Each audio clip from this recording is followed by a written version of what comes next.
Better World Blueprint. Good humans doing good things.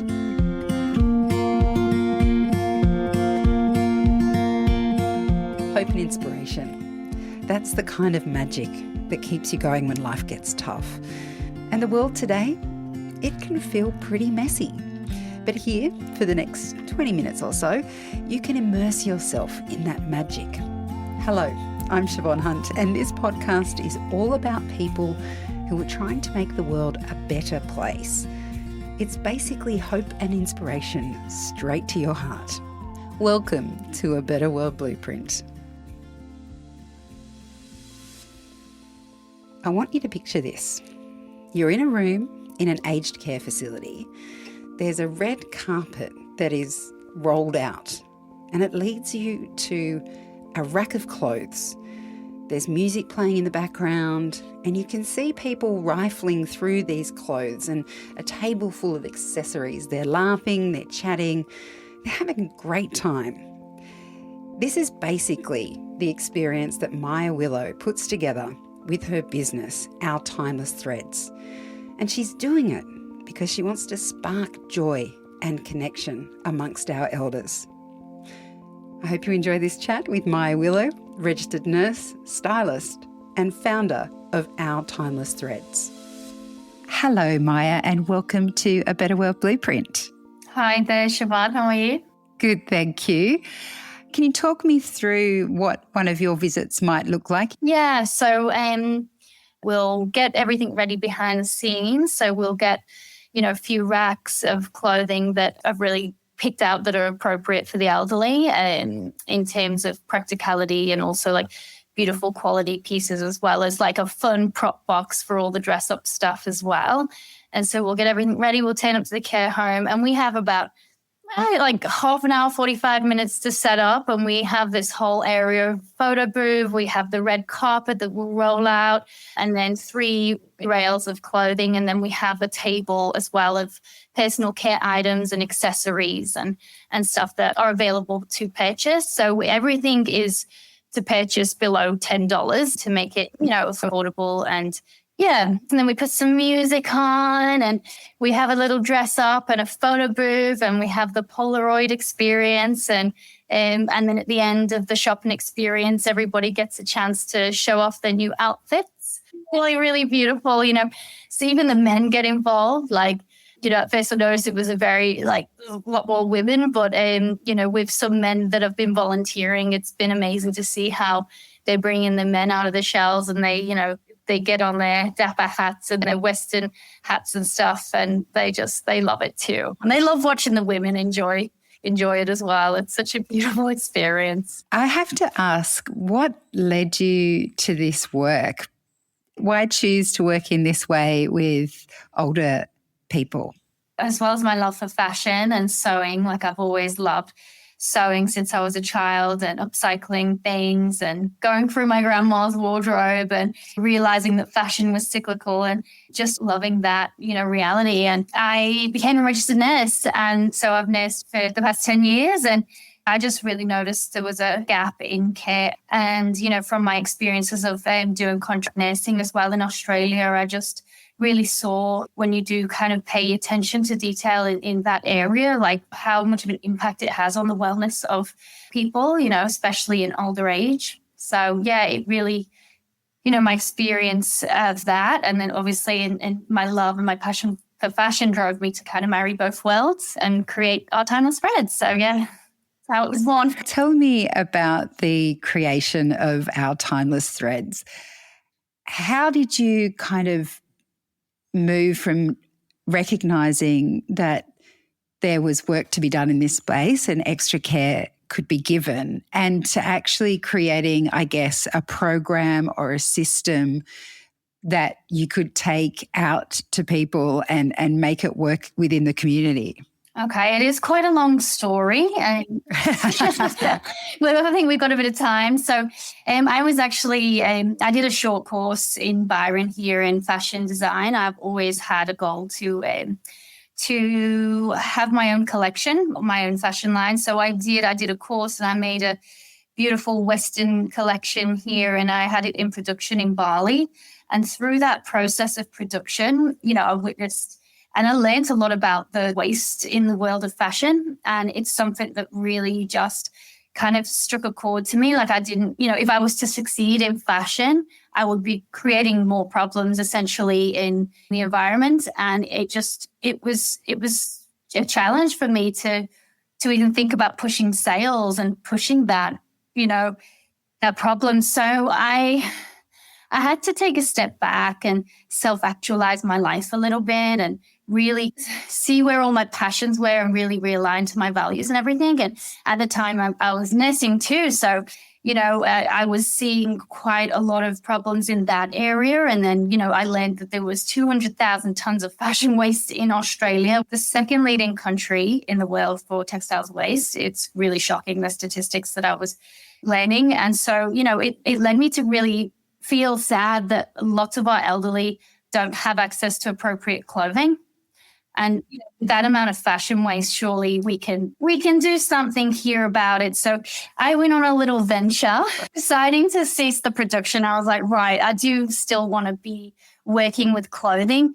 And so I went on a little venture around my local area in Byron and, around all the op shops. And I was just asking, I was curious what their waste was like. So on average, I was kind of getting told 1 to 2 skipfuls of landfill were being put into the big skip bins per day. And that's, from just donations from the community. And I'm thinking, oh my gosh, if every op shop in just this area has that much waste. And then I'm also witnessing a lot of waste in aged care homes with residents who, who do pass away, sadly. Quite often clothing does get discarded in the skip bins there as well, because many families might live far away and there might be a bit, it's too emotional maybe to come and sort through that. So, I've had experiences where families will say, can you take the clothes to the op shops? But that involves us taking all the name tags off the clothes. Taking all those name tags off is such a process that, quite often they do end up in landfill. So that's something that I really want to shine a light on, of the practices that are happening that I guess people don't really talk about. So I married those two both worlds. I did a bit of market research and I kind of was like, I came up with this idea of making it a really fun, interactive experience for those, especially with dementia, to feel really connected to their eras, through the sounds and the sensory elements as well. So I do have different beautiful antique pieces that are on the table for those that can't particularly get up and move around and dance. And so it's a very inclusive space, when we have beautiful helpers and volunteers and even care staff will help assist to, get people ready and dressed up and stuff. It's a really beautiful experience. And then the clothes, I usually go in with like kind of a few racks. So I collaborate now with the local op shops. After doing that research, I build those connections. So the clothes kind of funnel in from them. So I'm kind of assisting the local op shops with their fashion waste and upcycling some pieces that would otherwise go into landfill. If there's been a tear or something like that in the garment, I can create the meal and clothing protectors that I have, and so different things. So it's there's a lot happening behind the scenes. It sounds like it. Did you have any stumbles along the way? Was there anything that was a challenge to this whole venture? Oh, yes. A big challenge was residents having access to cash, especially those who have dementia. I do send out reminders to family, but I think everyone, families are so busy in their lives with jobs and things. It's just been hard for residents to get access to that cash. So that definitely has been a block. That's why I've made it available for residents who haven't been able to get that access to still get some clothes and some accessories. So that's been a challenge. Another challenge has been I'm doing it all in my SUV.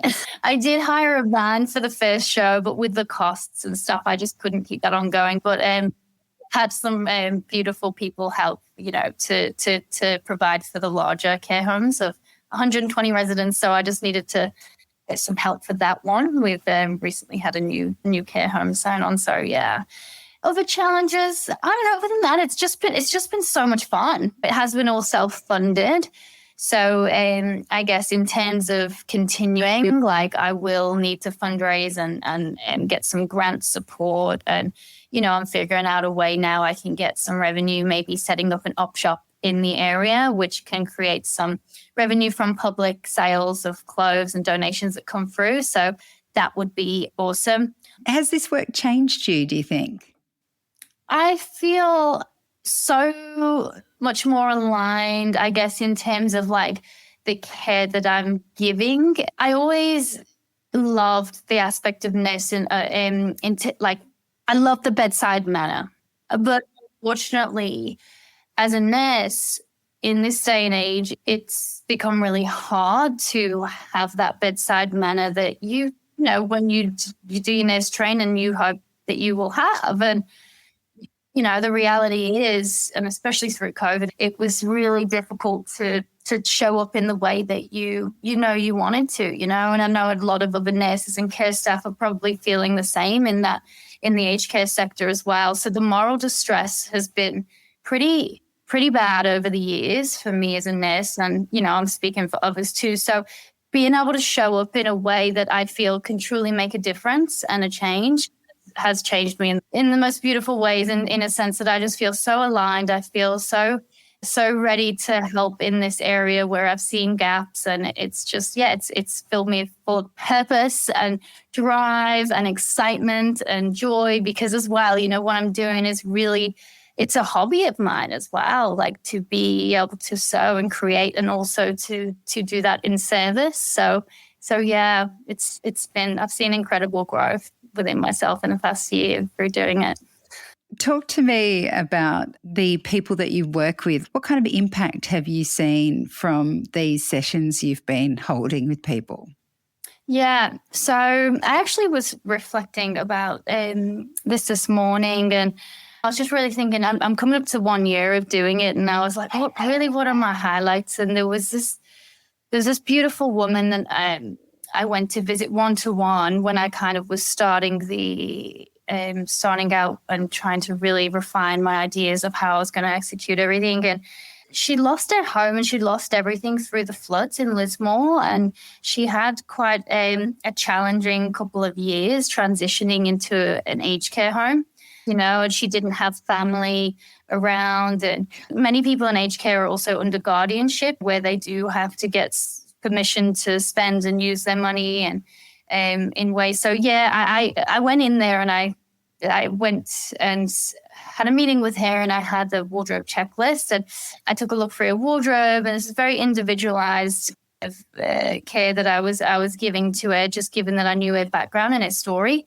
And so, with a list of everything that she loves, she says, she loves her animal prints and florals, and, she'd give me a size and her preferences and what kind of accessories she loved. So I went back to where I store the clothes and picked out all these special items for her and brought them back. And honestly, she just was so moved to tears by it that I just was like, wow, this work is so important, to really sit with someone and address their needs. And as simple as clothing, and to see just the impact that it has, she really felt supported and seen. And it was just such a beautiful, beautiful moment that I had with her. When I do the shows, for example, how much the energy in the room just uplifts from when we go with the rails, and then when it's all set up, and then, kind of slowly, the residents are getting up and dancing and kind of just having so much fun with each other, with the staff and with their family members who might be there as well. So it's so positive all around. And yeah, I remember Felicity, who has been helping as well with the shows. She just said it's so much magic as well to see residents with dementia really looking in the mirror at their younger selves when they wear these beautiful kind of vintage pieces and they're dressed up in beautiful frocks. Well, Maia, it sounds incredible, this work that you're doing, and it's giving dignity and respect where it's due, right? And I think it's amazing that you're doing this, and so great that you're making such a difference. So thank you for talking with me today. Oh, thank you, Siobhan. Thank you so much.